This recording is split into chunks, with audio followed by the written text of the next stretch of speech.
Hello and welcome to our daily news analysis. So today is 16th of May, we are covering the Hindu newspapers Delhi edition. And as part of our initiative, I have questions for mains answer writing practice and you can get your answers evaluated for free. So today I am starting first with the opinion section, starting with the sedition law where I have a mains based question. So from there on we'll be proceeding. Now coming to the first article, in abeyance of section 124A, a provisional relief. Now section 124A is a very likely theme for UPSC mains examination and section 124A means the sedition law. I say it is very important for the mains examination because a question on similar lines was asked with reference to section 66 of the IT Act. Same statement. So I'm just replacing this, and sedition law is there in news quite frequently. So it's very, very important.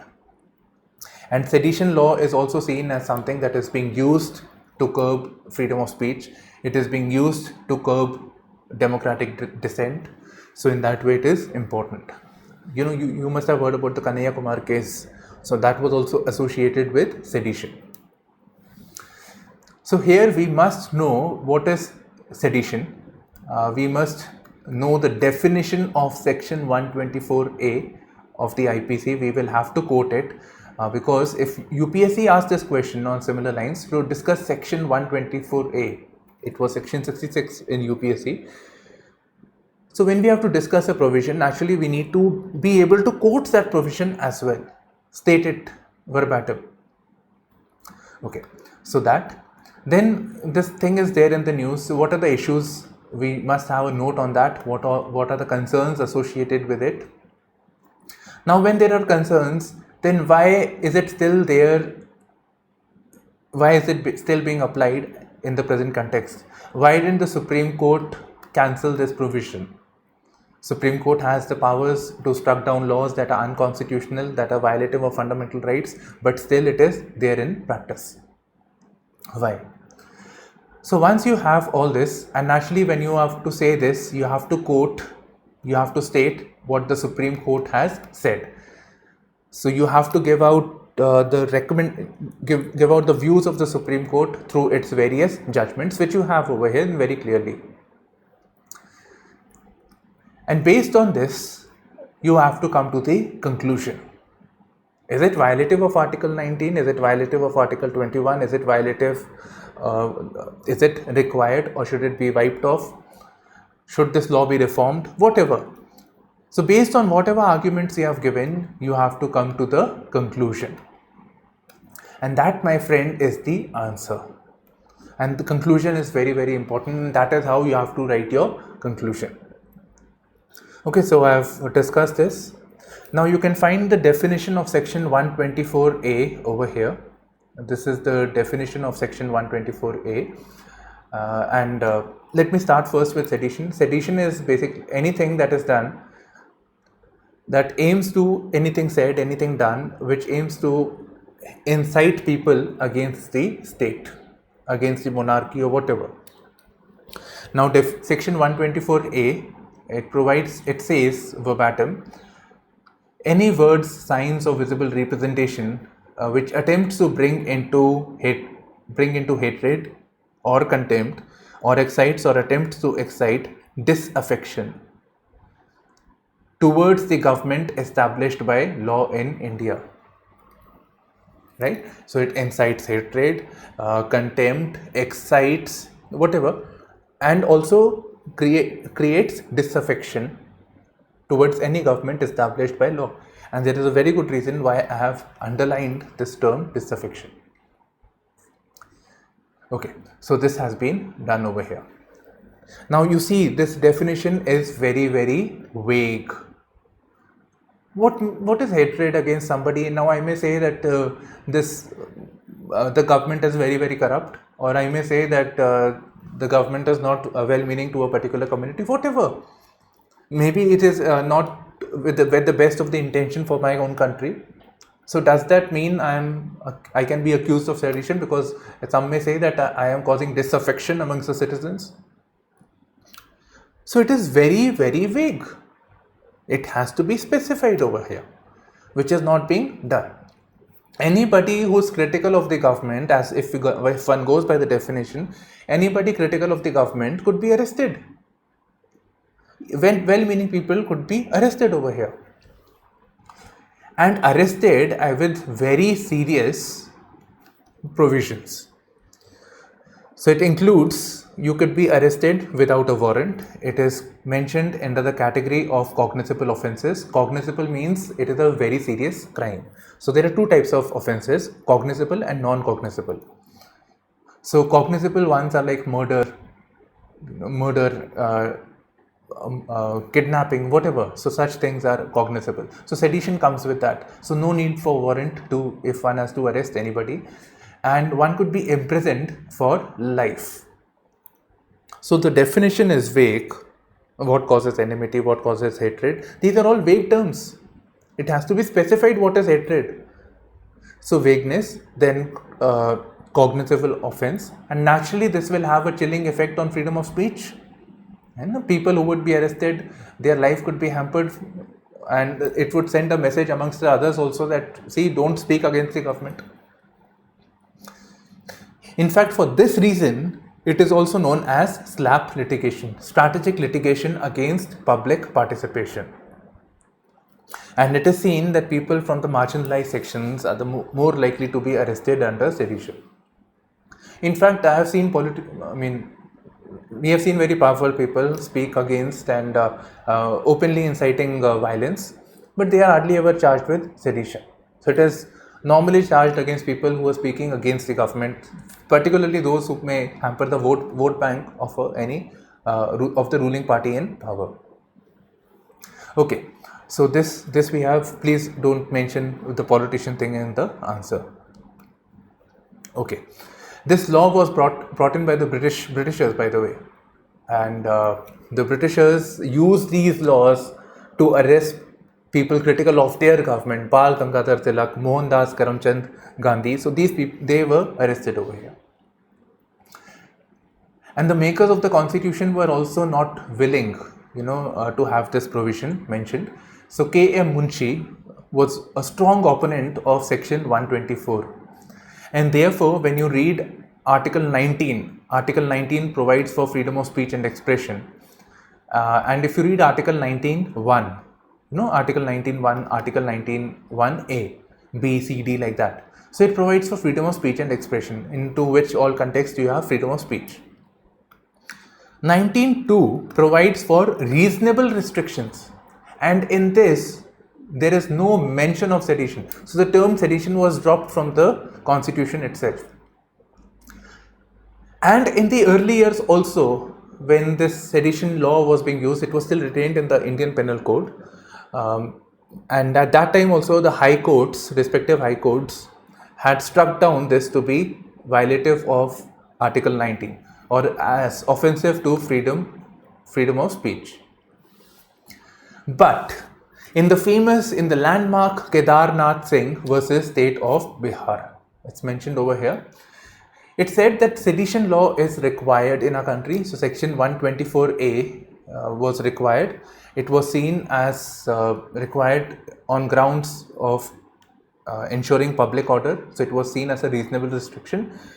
But at the same time, it said that it must have an element of incitement to violence. So something has been done with an intent of inciting violence. So that person can be held guilty under sedition law. So this is a very, very important test of holding somebody guilty for the sedition law. So this is very important over here. Okay, right. So this was kept in power, and more or less the government has also took the same stance, and there have been various cases where the respective courts have agreed that sedition law is required. So they say that we have certain situations, there are people who are inciting violence. So the government needs a law to ensure public law and order. But then there is also concerns associated with the misuse of this law, particularly given that the definition of this law is very, very vague. So what can be done? What must be done? That is the conclusion now. What can be done is we can come on this middle path. So we need the law. If we decide to have the law over here, then in that case it should be redefined. It should be defined correctly. It should be more precise. So that should be done over here. And even if it is struck down, the author has given this perspective. I just wanted to share. Then even then there is always a possibility of using other laws to arrest the people. So Unlawful Activities Prevention Act, then some similar laws can be used over here. Okay, now in the present context we have a case, a brief order delivered in SG Wombatkiri versus Union of India, where the three judges bench of the Supreme Court had held that the sedition law is violative of democratic dissent or the democratic principles. The Chief Justice of India verbally said that why do we have such a colonial era law, the law that was introduced by the British, that was used against Bal Gangadhar Tilak and Gandhi, why do we have such laws? So at the present moment, this law has been kind of paused. It has not been declared as unconstitutional as yet, or has been struck down by the Supreme Court. It has only been paused over here. It's because the center says that see, we are actually reviewing this law. There is a law commission that is working behind the scene, and we may reconsider this law over here. So give us some time. So the law has been paused for the time being. Okay, so this you have with reference to the sedition. These are the judgments that you would have needed. Now coming to the Finland issue over here. So first of all, let's look at the map. I am not using the NATO map, it's the map of the geographical region. So this is Finland and this is Russia to the eastern side. And these are the Baltic countries. Just to give you a context, I'll come to this. These are the Baltic countries close to the Baltic Sea. Now these are things, please, you have to keep in mind. Where is Sweden, where is Finland, where is Norway? And so this is the geography you must keep in mind. And these countries from Denmark onwards till Finland, these are known as the Nordic countries. This is very, very important. I think in yesterday's or day before, today's Monday, right? So Friday's news I had covered this. So you must know about Nordic countries, Scandinavian countries, and now I am telling you about the Baltic countries as well. So in the present context, what has happened is that Finland says that Finland is not a member of NATO, and I hope you know what is NATO. NATO is a group of countries which have come together. It's most of the Europe basically, which have come together, and it is kind of a defensive treaty against a possible Russian invasion. So let's say Russia intends attacking any of these countries, let's say even Estonia, then it would be seen as an attack on entire NATO group. So it is the doctrine of collective security. So the entire NATO group will use all its might against Russia. So this includes Europe and USA. So till now, these countries have, by the way, joined, NATO, not this. They have joined NATO, and Finland was not yet a member. Now, post the Ukraine invasion, Russia's invasion of Ukraine, now Finland feels a bit insecure, it feels a bit fidgety, and Finland says that we must join NATO. In fact, if you look at the front page over here, Finland confirms bid to join NATO. So they have decided to join NATO over here. So now all the proceedings, etc. will go on. By the way, Ukraine was also thinking about it, and that was a red line for Russia, and Russia decided into attacking Ukraine. So similar things may take place with respect to Finland. There is obviously a concern associated with this. So Finland and any other country who may think about joining NATO, Russia may take a very strong measure on this. So one is that, in fact, in the recent times, some of the cabinet meeting of Russians had taken place, and they discussed how their ballistic missile like Kinzhal class ballistic missile can attack into Finland in a matter of seconds. Then it also discussed about the possibility of nuking the countries who decide to enter into the Nato alliance. So it may lead to intensification of the war. It may also lead to, Finland, as you can see on the map, and Russia is a great exporter of energy resources, oil and natural gas. So this supply line may be struck off. Naturally, so it will affect the Finland economy, it will lead to increases in inflation, it may affect their energy security, all of that. So this is again a matter of concern for Finland. But what we are seeing at this present context, naturally this was till the concerns of the Finland, what we are seeing that this war of Ukraine for Russia is not doing well. We are seeing smaller countries, they are being more and more conscious of their security and their tendency to do things to ensure their security. So this expression has been used over here, that is Waltzian realism. Right, that is small countries being more conscious about their security and them being precipitated by the anarchic structure of the world, that anything can happen, there is a sense of lawlessness and our security will be compromised. So Finland has decided to join NATO. Then we have Estonia, Latvia, Lithuania, smaller countries, former USSR colonies in the pre-1991 era. These countries are saying to the NATO group, they are part of NATO, that please deploy more of military, more of your command center towards our territories. So this is happening over here. So somewhere we may see that yes, it is leading to a high risk environment in the immediate periphery of Russia. We are also seeing that Russia is getting more and more isolated in the world politics. And yes, it is also undermining its own security at this point of time, as more and more nuclear assets, more and more high value assets will be placed on the periphery of Russia. So it has drawn NATO at the immediate doorsteps of Russia. The importance of Lumbini, and why are we talking about Lumbini? Prime Minister Modi has visited Lumbini, and from there some important announcements have been made. And this is also, today is Buddha Purnima, and it's associated with the Vesak festival amongst the Buddhists. So very, very important for your prelims as well. So Lumbini is the site where Gautam Buddha took birth.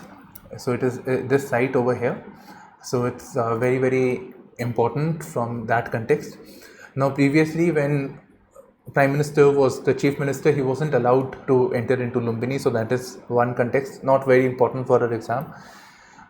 The other thing is that it is coming at the heart. It is at the connection between Buddhist connection between India and Nepal, especially with Gautam Buddha's birth over here in Lumbini.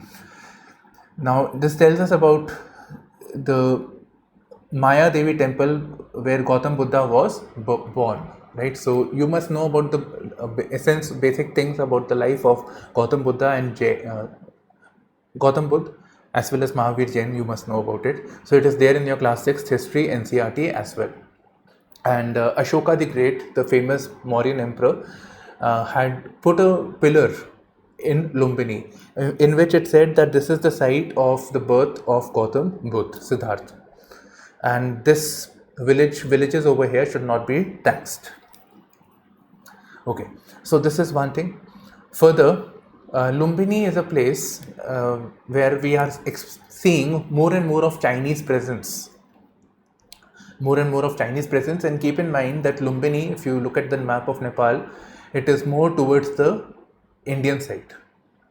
So more Chinese presence, more Chinese investments, it is a concern for India, and we don't like this. So that is again very important. So this was the importance of Lumbini over here. Now this article focuses upon Buddhist circuit, Buddhist tourism.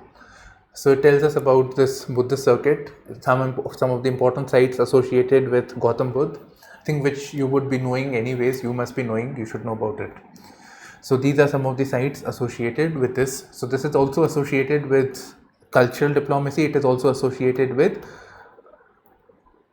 religional tourism. Right, so we have Buddhist circuit, we have Ramayana circuit. So this again can be a theme for your mains examination as well. Now this Hindu newspaper section, it has this section known as the daily quiz, and today's one is particularly important for our prelims also. So we have lot of these questions from the perspective of the pre-examination. For example, a simple one to begin with, what does the word Buddha means? So enlightened, of course. Then name the festival observed in many Asian countries that commemorates birth, enlightenment, death, the festival of Vesak, right? So in such way you are supposed to do all these questions, right? So do that as a homework, take that and try to have an eye on this quiz section, so you may get some questions, some ideas for your pre-examination from here itself. Now since Prime Minister Buddha was in Lumbini, here he also made an announcement of the creation of an international Buddhist Confederation. So this will be a grantee body, that is, the grant will be coming from the Ministry of Culture in India, and so this body will be created and it will be looking at from the perspective of how to preserve the heritage and culture of Gautam Buddha in the India's immediate neighborhood. And beyond this, naturally he will not just go from the religious perspective, there are other things also. So working on a hydropower development, connectivity projects, China card. So these are certain issues which they are going to talk about. Now coming to the front page, so we have this, UPSC, you must just, this news over here, you must have just basic idea. So Udaipur declaration is associated with which of the following? Then what is happening in the regional politics? Some basic idea you must have. Naturally this is about Congress, reforms in the Congress party. Cabinet had changed, Tripura CM has been changed over here. So Mr. Saha will be the new Chief Minister. Finland confirms bid to join this thing. Now with badminton, there is a championship known as Thomas Cup, which is the symbol of supremacy in men's team badminton. Now remember, UPSC asked us a question on Wimbledon in the recent times, so why can't they ask us about, so it means that sport is important. So sport based question, some basic idea you must have. Now MP study finds hepatitis in COVID affected children. Okay. So there is this Bundelkhand Hospital Medical College. So their doctors are visiting different parts and they have found some correlation between hepatitis and COVID affected children. So from pre-perspective, we must know what is hepatitis. Some basic idea we must have. So hepatitis, the literal meaning is inflammation of liver. Now typically it is caused by a virus, but it is not always the case. It could be by any other factor. For example, alcoholic hepatitis, so liver inflammation caused by drinking too much alcohol, or autoimmune hepatitis, where your own immune system is working against your liver cells, and it is leading to the inflammation of the liver, which is hepatitis. So we are finding more of this hepatitis in COVID affected children, and interestingly these children have no symptom of those virus induced hepatitis. And this is different. So your your organ is getting affected, but this is different from another symptom that has been seen, that is multi-system inflammatory syndrome, where your respective organs of the body have been affected. So that is not the case. And multi-system inflammatory means some sort of wound, some sort of irritation, something that destroys or harms the organs.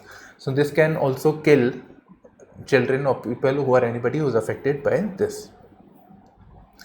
Okay, now here we also have a reference of children who are affected with COVID.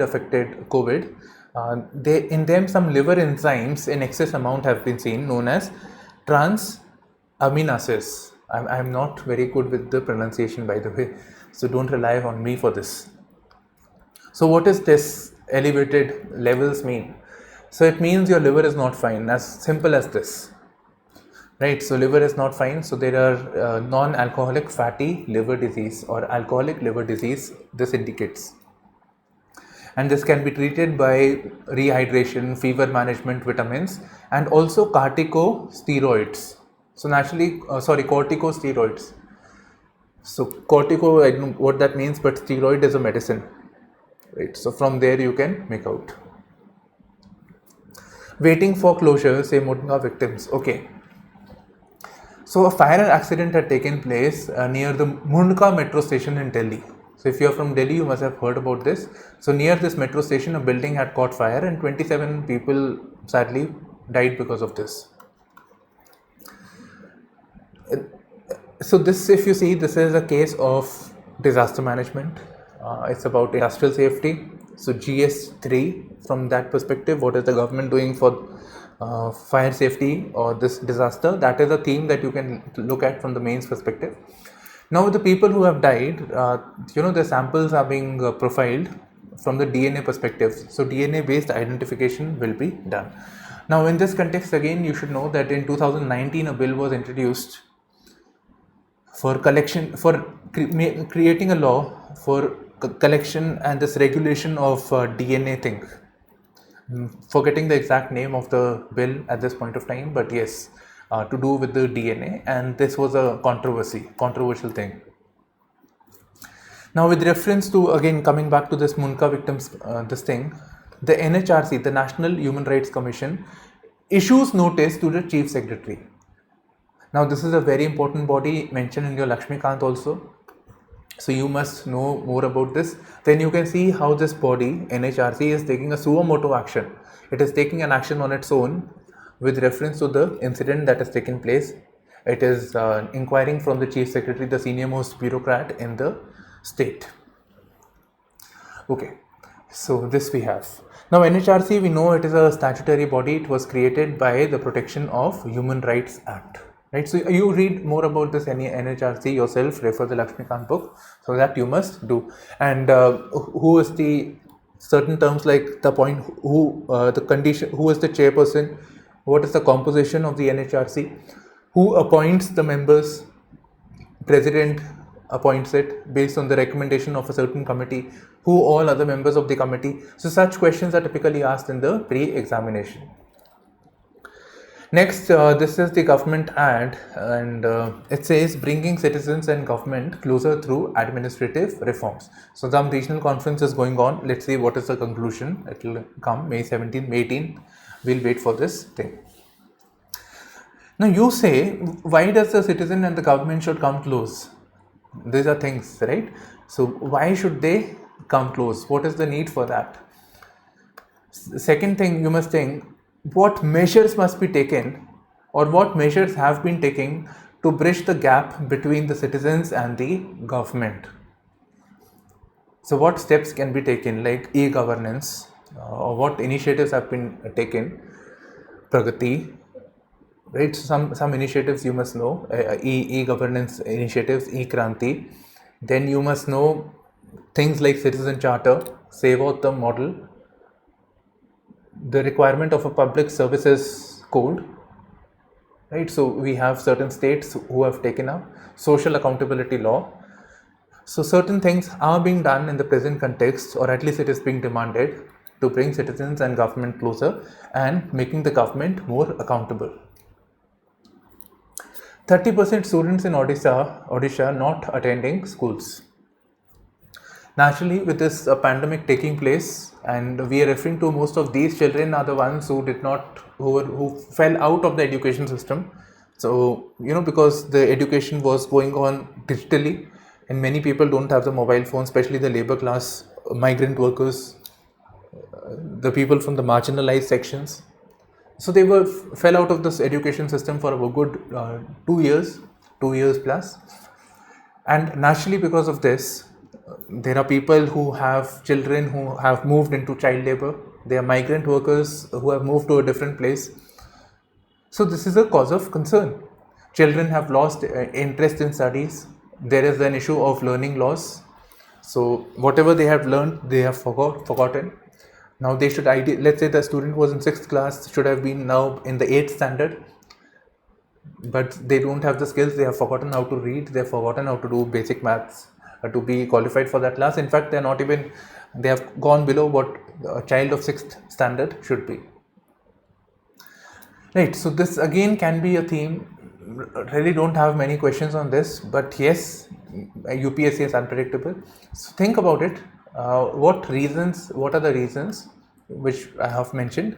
What you do is, what measures can be taken, what innovative ideas do you have? So try to do that. Let's see how do you come about this, what innovative ideas can you mention so that things can be sorted. So write down in the comment section, I'll have a look at it. Kolkata using history to build bridges between communities. So this article says that history is being used to create gulf. Now it says Kolkata using history to bring people closer. Now why am I doing this? Doing this because we have a lot of incidents of communal violence. We have case studies that are based on communal this thing. So we have this initiative, not of the government, but of a not-for-profit organization which is taking up this thing. So here it is, Shabir Ahmed, a national research coordinator with the Pratichi Trust, who is the convener of the KYN, Know Your Neighborhood. So you can use these case studies, you can use these ideas for your answer rating. So such initiatives have been done in Bengal. It could be introduced for long-term stability, for bringing in peace and harmony. So like that you can say. Okay, so know your neighborhood. Now it is about knowing, or naturally it is about knowing our neighborhood. And neighborhood, it says that say in our country, we may be living in the same city, maybe in the same society also, but within that there are pockets. There are pockets of isolation, of seclusion, and that leads to creation of mistrust. That leads to creation of hatred. Naturally, it is talking about, let's say, Muslim colonies, Hindu colonies, Bengali colonies, like that. Now, because they stay isolated from each other, it further increases this element of hatred. So hatred breeds in this atmosphere of ignorance, because we are ignorant of their existence, we are ignorant of their cultures, traditions. So this is using history, this is using initiatives where people contact increases by means of festivals or whatever. So that is the idea. Okay, so yeah, that is it actually. Nothing more is required. You can read by yourself if you wish, you can do that. Okay, so this concludes the session, and thank you for streaming in to our channel IASPrimers. Now you can always, we have a channel known as CSE Coach on Telegram.